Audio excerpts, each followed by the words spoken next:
San Diego, California, and in 2011, I decided to get solar panels. I received so many questions from friends and family that I made a 5 years with solar video back in 2017. Now, it's been 8 whole years, and I thought it was time to make a follow-up video and address the thousands of comments we've received.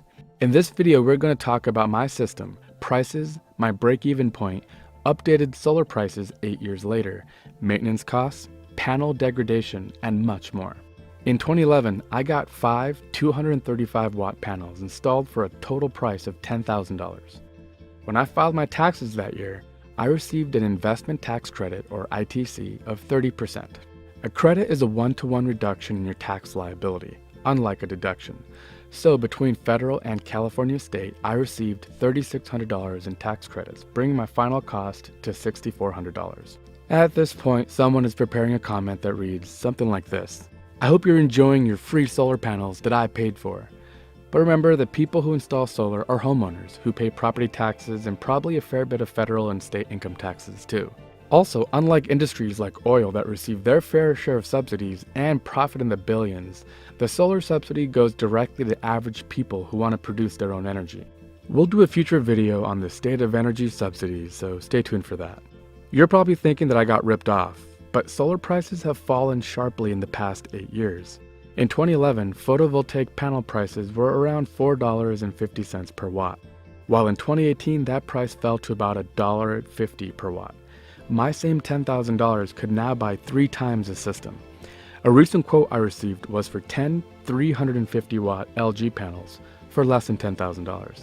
This 3,500-watt system generates 3 times the energy for the same price, just 8 years later. This is why in my original video, my recommendation was to buy a smaller system and increase the number of panels over time. The first big question people have is, does it make financial sense, and when will I recoup my upfront cost? The first thing you have to think about is where you live.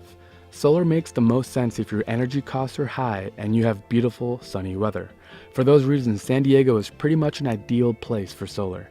In 2019, my energy usage between 0 and 400 kilowatt hours cost roughly 25 cents, and energy used over the 400th kilowatt hour cost between 39 and 49 cents. Yeah, electricity is costly here in California, and in San Diego, we also get over 260 days of sunshine each year.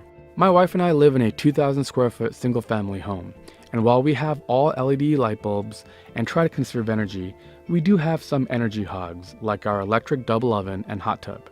Looking through our utility bills, we always ended up in Tier 2, which is when the higher electricity prices begin. My panels, therefore, eliminate the most expensive part of my bill, and was a factor in how I sized my system.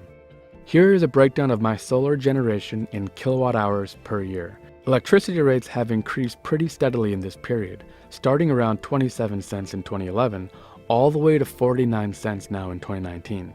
Based on annual generation, my break-even point is after 8 years and 9 months, or the first quarter of 2020. You'll notice that with increasing energy prices, my solar savings also increase each year. However, there is also panel degradation, as the panels generate less electricity each year. Don't worry, we have an entire section dedicated to this in just a little while. I realize that nearly 9 years is a pretty long break-even period. So let's see how things look in 2019. For the same system cost of $10,000 today, I could get 3 times the system, with 10 350-watt panels. But with a bigger system, I'd eliminate the expensive Tier 2 prices entirely and start reducing the cheaper Tier 1 prices. So for the savings rate, we'll use an average of Tier 1 and Tier 2 prices. Factoring in a 2% increase in energy costs, we see that we'd recoup our original investment in less than 3.5 years. If you didn't want to include any government subsidies, that break-even point would happen after just 5 years. As panel costs keep going down and electricity costs increase, there eventually has to be a point where solar is the obvious choice. Solar power is very quickly reaching that point, if it isn't already there. If you're curious about the broader impact of global solar installations, check out this video, link in the description. My electricity costs have risen an astronomical 5 to 8% annually in the past 8 years. We in California have energy monopolies and no choice. Our utility company is paying an annual 3% dividend to shareholders, and their stock price has risen from $48 in September 2011 to $118 in 2019. Clearly, they're doing just fine. even if it means fleecing their customers in favor of their shareholders. Other states like Texas don't have monopolies, and you can choose between different utility companies. So why do Californians pay nearly 500% more for electricity than Texans? Well, I'm planning a trip to Texas to make a future video to understand the factors at play. A comment we've gotten hundreds of times is that solar isn't an investment and that the stock market is your best bet. To illustrate this, let's consider using the same $6,400 investment in a fund yielding 7% year over year, and also against the growth of the NASDAQ in that period. The US stock market has done well, and our 7% fund would be worth $12,000. The NASDAQ tracking fund would be worth $22,000. Oh, and maybe you were crazy enough to buy some Bitcoin in 2011 for $1 a coin, you'd have over $21 million today.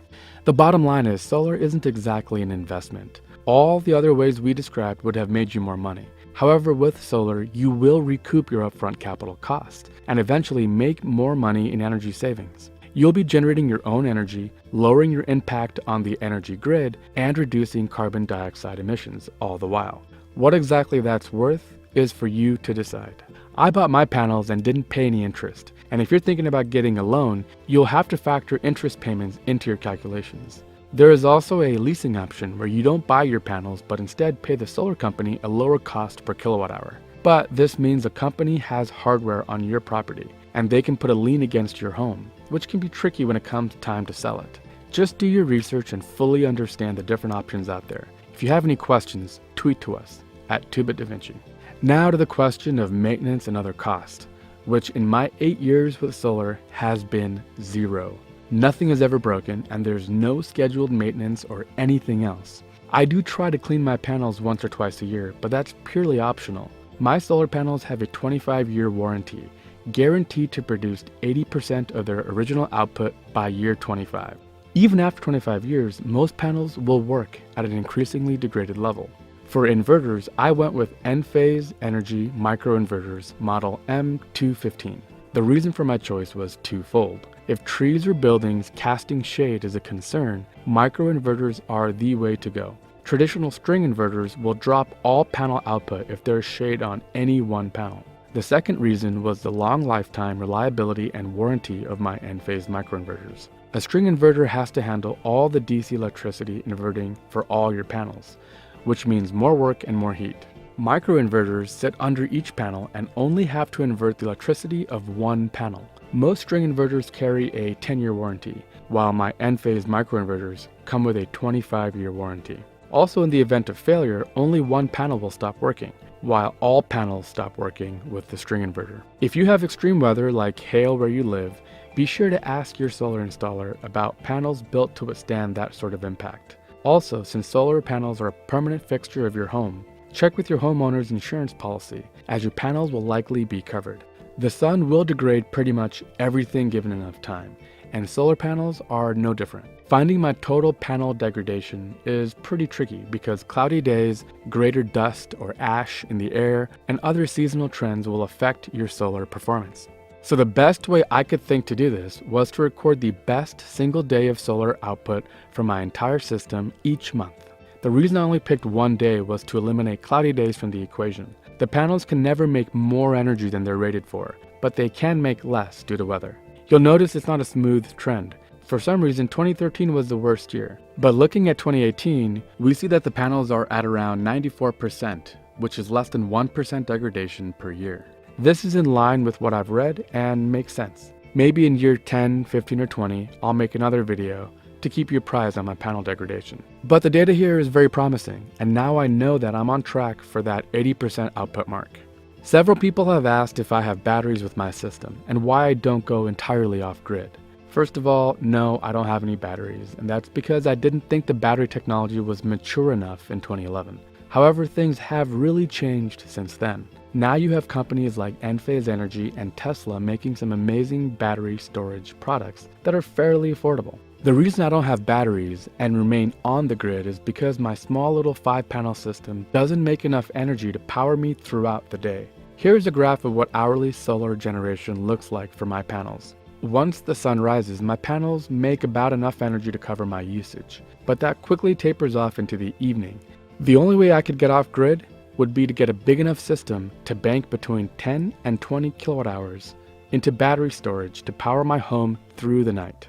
Now, in the interest of this channel, I have decided to buy a Tesla Powerwall, which will be installed sometime in 2019. I might also get another 10 panels to increase my production, so consider subscribing.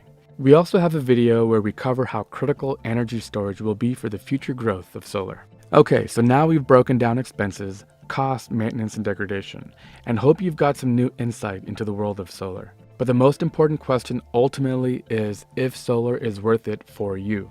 To answer that, you have to look at your energy bills and see how much you pay in electricity.